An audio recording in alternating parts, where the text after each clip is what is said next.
friends. Myself, Dattatreya Ahir. I am the retired principal of Government ITI. Basically, I am electrical engineer. I have been worked as an electrical engineer at Koyna Hydroelectric Project for 2 years. 1 year at Chandrapur Thermal Power Station. Then after I joined to Government Technical College and worked as a lecturer to various government technical colleges for 13 years. Mid between, I appeared to the exams of Institution of Engineers and completed the degree of AMRE. Means at that time I get qualification as an associated member of the Institution of Engineers. Now I am the member of the Institution of Engineers. Its head office is at Calcutta.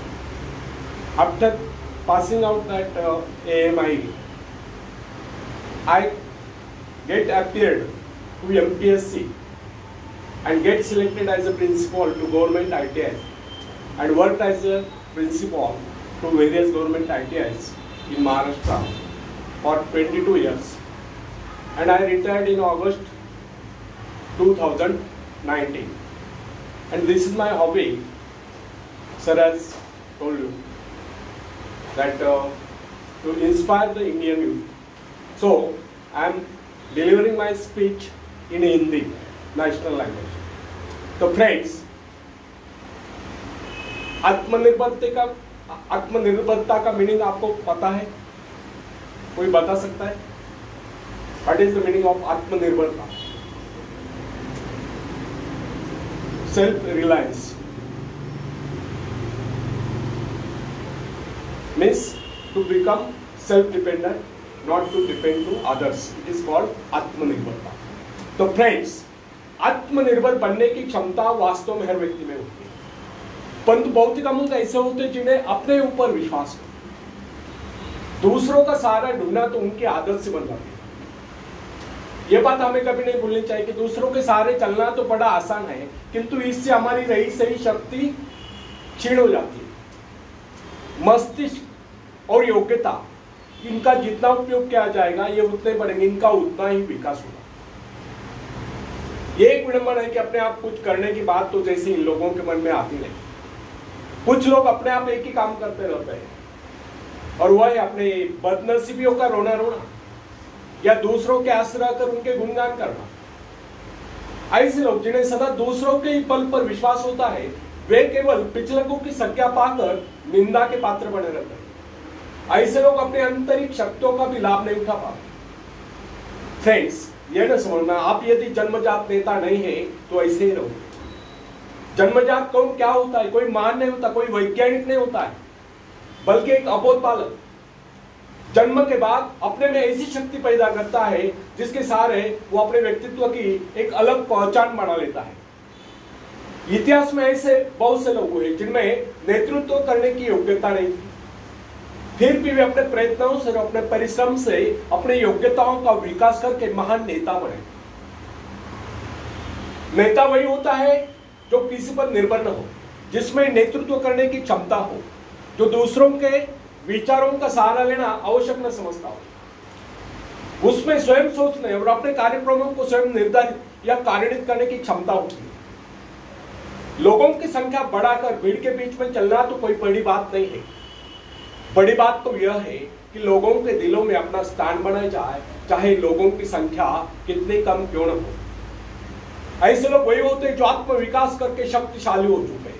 ऐसे लोग अपने भाग्य को बदल देते हैं, अपने साथ साथ दूसरों का भी भाग्य बदलते हैं। फ्रेंड्स, आज के युग की विडंबना यह है, हर कोई किसी न किसी का सहारा ढूंढते नजर आता है। किसी को अपने धन का सहारा लेना पड़ता है तो किसी को अपने मित्र का, कुछ तो अपने वंश पर ही फूले नहीं समाते। ऐसे तो बहुत ही कम लोग होते जिन्हें अपने ऊपर पूरा विश्वास है। दूसरों की शक्ति पर जीने वालों का एक मनोविज्ञान यह भी होता है कि ऐसे लोग सदैव किसी न किसी को दोषी ठहराकर अपना पक्ष बचाने के अवसर ढूंढा करते हैं। वास्तविकता यह है, इस प्रकार की आदत कायर प्रकृति की परिचायक है। आत्मनिर्भर बनिए, या आत्मनिर्भर बनने की आदत डालिए। आदत का आरंभ उस समय होता है जब एक बच्चे को उसका पिता कोई विशेष कार्य करने को कहता है तो वह संतुष्ट नहीं होता, लेकिन जब वह अपने ढंग से उसी कार्य को करता है और उसे पूरा करने के लिए संघर्ष कर विजय प्राप्त करता है तो उसके चेहरे पर खुशियों की लहरें थिरकती नजर आती है। इस प्रकार की विजय की भावना उस बालक को शक्तिशाली बनने का एहसास दिलाती है। फ्रेंड्स, स्कूल की शिक्षा या कॉलेज की शिक्षा केवल व्यक्ति की व्यवहार कुशलता और योग्यताओं की वृद्धि नहीं करती, यह तो व्यक्ति के हाथ में औजार थमा देती है। इस औजार का सही इस्तेमाल करना आदमी को स्वयं ही सीखना पड़ता है। हेनरी वार्ड बीचर अपने समय के एक महान विचारक अपने बारे में कथा सुनाया करता था। जब मैं बच्चा था तब मुझे किसी तरह से आत्मविश्वास की शिक्षा दी गई। मुझे ब्लैक बोर्ड के पास भेजा जाता था। मुझ में शंका और संदेह होने का रोग था। मेरे टीचर मुझे बार बार कहते इस पाठ को अवश्य पढ़ लेना। उनके स्वर में काफी क्रोध हुआ करता था। उनका यही कहना था कि हमें केवल प्रश्नों के उत्तर चाहिए। यद्यपि उन शिक्षकों का यह व्यवहार कठोर ही प्रतीत होता था, किंतु इतने सारे बच्चों को सीधी राह पर लाने के लिए उनका यह व्यवहार उचित ही था। और इस व्यवहार का ही नतीजा था कि 1 मास से भी कम समय में विदिन ए मंथ मैं उन सभी सवालों के जवाब निकलने लगा जो मुझे सबसे कठिन लगता था। एक दिन मुझे ब्लैक बोर्ड पर एक सवाल हल करने को कहा गया। जैसे मैंने सवाल हल किया, टीचर बड़े कठोर अंदाज में बोले बिल्कुल गलत। अब मेरे पश्चात उन्होंने किसी दूसरे छात्र को बुलाकर उसी सवाल को हल करने को कहा। उसने उसी तरीके से सवाल को हल किया जिस तरीके से मैंने किया था। मेरा उसका जवाब एक था। फिर टीचर उसकी पीठ थपथपाकर बोले शाबाश, तू तो इस सवाल को हल करने में सफल हो गया। और मुझसे रहा न गया। मैंने तुरंत ही खड़े होकर पूछा, सर यदि इसका और मेरा जवाब एक है, सुलझाने का तरीका एक है, फिर आपने मुझे डांट कर गलत क्यों कहा था? तब टीचर बोले, ये बात तूने पहले क्यों नहीं कही जब मैंने तुझे गलत कहा? फ्रेंड्स, केवल पाठ को याद करने से कोई मतलब नहीं। हमारे भीतर यह दृढ़ विश्वास होना चाहिए कि जो कुछ हमने याद किया उसे कोई काट नहीं सकता। इसे ही आत्मविश्वास कहते हैं। और जिनमें ही आत्मविश्वास होता है वही तर्क दे सकता है, वही बस यानी कि चर्चा कर सकता है। लेकिन जिसे स्वयं अपने ऊपर ही विश्वास न हो वह क्या तर्क करेगा? उसके तो अच्छे कार्यों को भी अगर हमने गलत कहा तो उसे यही समझ लेना होगा, हो सकता है वह गलत ही हो। फ्रेंड्स, मनुष्य को भ्रम होता है कि अकेले काम करने से अच्छा किसी दूसरों की सहायता लेकर काम करना होता है।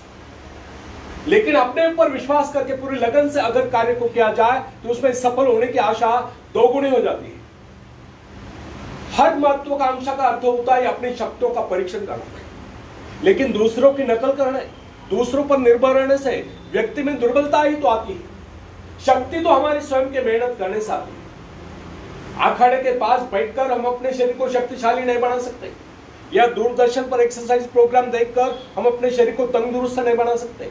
इसके लिए हमें स्वयं ही व्यायाम करना होगा, स्वयं ही एक्सरसाइज करनी होगी। फ्रेंड्स, यदि आप जीवन में सफलता चाहते हैं तो इसके लिए आपको स्वयं ही प्रयास करना होगा, स्वयं उस रास्ते पर चलना होगा जो आपको उन्नति को ले जाता है। और वो रास्ता है आत्मविश्वास का। अपनी शक्ति को पहचान कर आप सफलता प्राप्त कर सकते हैं, या अपनी योग्यताओं को पहचान कर आप सफलता प्राप्त कर सकते हैं। मगर यदि आप यह सोचते हो कि संसार में कोई दूसरा व्यक्ति काम कर रहे और सफलता हमें प्राप्त हो, तो ऐसे कैसे हो सकता है? जो लोग बच्चों को इस प्रकार जीवन क्षेत्र में उतरना चाहते हैं कि वे बिना किसी संघर्ष के, बिना कोई कष्ट उठाए आगे बढ़े, तो वे उनकी राह में कांटे बिछाते हैं। संतान को ऐसा बनाना कि वह किसी भी प्रकार के संघर्ष का सामना करने में अयोग्य हो, तो इसका सीधा अर्थ यह हुआ कि वे लोग अपने संतान का भविष्य शुरू से बिगाड़ रहे हैं।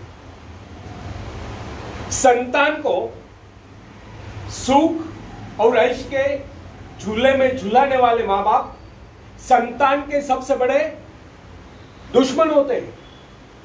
दूसरों की तो छोड़ो, वे उसे स्वयं को पहुंचाने की जहमत या स्वयं को पहुंचाने के कष्ट भी उठाने नहीं देते। बच्चों को भी समझना चाहिए, स्वर्ग जाने के इच्छुक को स्वयं ही मरना पड़ता है। स्वर्ग वही जाएगा जो मरेगा, दूसरा कोई नहीं जा सकता। इसी प्रकार जीवन का सच्चा आनंद वही पाएगा जो अपनी आत्मा की शक्ति को पहचानेगा। फ्रेंड्स, यदि आप किसी कार्य में कामयाबी चाहते हो तो उसके पीछे अपनी पूरी शक्ति लगा देना। नवयुवकों का या नवयुवतियों का स्वभाव ही होता है सहना, सीखना, अनुसरण करना। लेकिन अगर उनके अभिभावकों द्वारा या माँ बाप के द्वारा बचपन से सारे इशारा देकर उन्हें जीवन संघर्ष के लिए हतोत्साहित किया गया हो, निराश किया गया हो, तो इसका परिणाम यह निकलता है कि वे अकेले चलना ही भूल जाते हैं। उनकी हालत पैसा के ऊपर चलने वाली हो जाती है। फिर तमाम उम्र वे बिना किसी सहारे के चल ही नहीं पाते। इसलिए फ्रेंड्स, यदि जीवन में कुछ करना चाहते हो, कुछ बनना चाहते हो, तो अपनी सहायता स्वयं करें। किसी की सिफारिश या प्रभाव से आगे बढ़ने के प्रयत्न आपके भविष्य को नष्ट कर रहे हैं। स्वयं को इस योग्य बनाओ कि आपको किसी दूसरों से सहायता की आवश्यकता ही ना हो। अपने भीतर अथाह साहस और विश्वास जगाइए। आनंद तो उसी उन्नति में आता है जो स्वयं के द्वारा प्राप्त हो। दूसरों के भरोसे उनकी सहायता से आगे बढ़कर अपने को अपंग बनाने का क्या उपाय सकता है? इससे तो मनुष्य की अपनी सारी शक्तियां दम तोड़ देती है, अपनी बुद्धि कुंद हो जाती है। जो दूसरों की सहायता का मोहताज बना रहता है, जो अपना हाथ तक नहीं ला सकता, वह क्या कर सकता है? वह जीवन भर दूसरों का मोहताज बना रहेगा। ना उनमें आत्मविश्वास आता है, ना वे स्वयं के भरोसे आगे बढ़ पाते हैं। उनका तो भविष्य ही अंधकार में होता है। फ्रेंड्स,